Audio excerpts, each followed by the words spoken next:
Hello குட்டீஸ், எப்படி இருக்கிறீங்க? படிப்புகளில் கவனம் செலுத்த ஆரம்பிச்சிட்டிங்களா? இல்லை என்றால் சீக்கிரம் கவனத்தை சிதற விடாமல் இருக்க தயாராகுங்க. நீங்கள் கவனத்துடன் சிந்தித்து செயல்பட்டால் எல்லாம் சிறப்பாக அமையும். அப்படியே இன்னைக்கு என்ன கதைன்னு படிக்கலாமா? வாங்க. அப்பா, அம்மா, பாட்டி, ஜாக், அப்புறம் நம்ம ஜெனி இவங்க எல்லாரும் ஒரு வீட்டில் சந்தோஷமாக வாழ்ந்து வந்தார்கள். ஜாக், ஜெனி 2 பேருமே இரட்டையர்கள். அவங்க கொஞ்சம் குறும்பும் அப்புறம் சமத்து பசங்களாகவும் இருந்தாங்க. அதனாலேயே அப்பா, அம்மா 2 பேரும் ரொம்பவும் மெனக்கெடலை. என்ன சொன்னாலும் 2 பேருமே கேட்டு அதன்படி செய்யக்கூடியவர்கள்.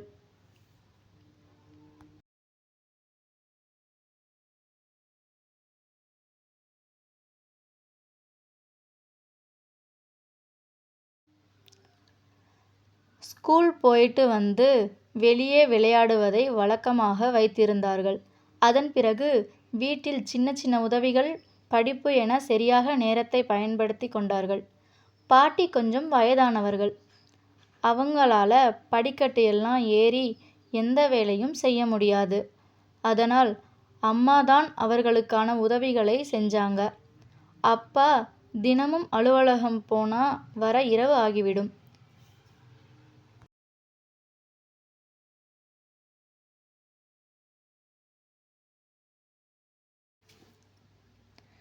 ஒரு நாள் அம்மா ஒரு வங்கி வேலையா வெளியே செல்ல வேண்டி இருந்தது. அப்போ ஜாக், ஜெனி 2 பேரையும் அம்மா கூப்பிட்டுட்டு, பாட்டி வயதானவங்க, அவங்களையெல்லாம் மாடிப்படியெல்லாம் ஏற வைக்காம அவங்களுக்கு தேவையான உதவியை செய்யுங்கள் என சொல்லிவிட்டு சென்றார். ஜாக், ஜெனி 2 பேருமே பாட்டி கூப்பிட்டதும் ஓடிப்போய் உதவிகளை செஞ்சாங்க. பாட்டி சொன்னாங்க, எனக்கு ஒரு லெட்டர் எழுதுகிற வேலை இருக்கு. வெளியில் காய்கறி டெலிவரி பண்ண பையன் வருவான்.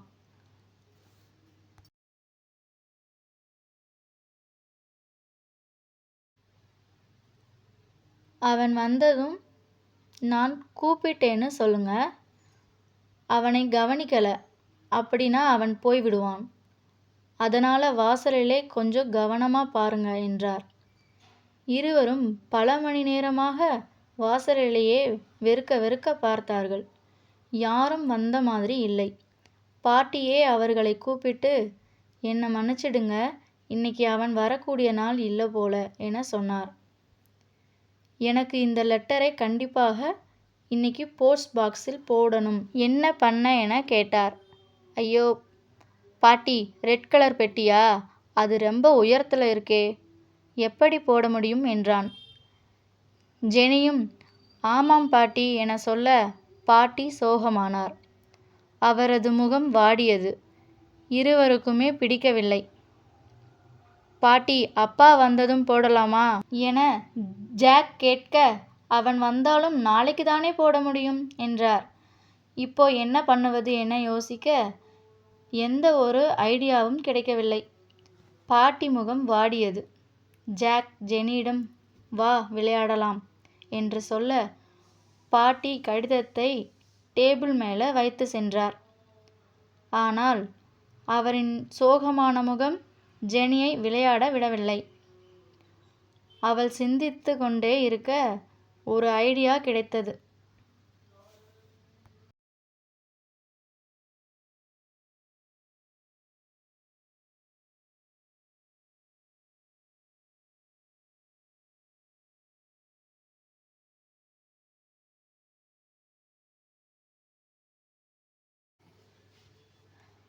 வீட்டில் இருந்த நாற்காலியையும் அந்த லெட்டரையும் தூக்கி கொண்டு ரோட்டை கடந்து அந்த சிகப்பு நிற தபால் பெட்டியை அடைந்தாள்.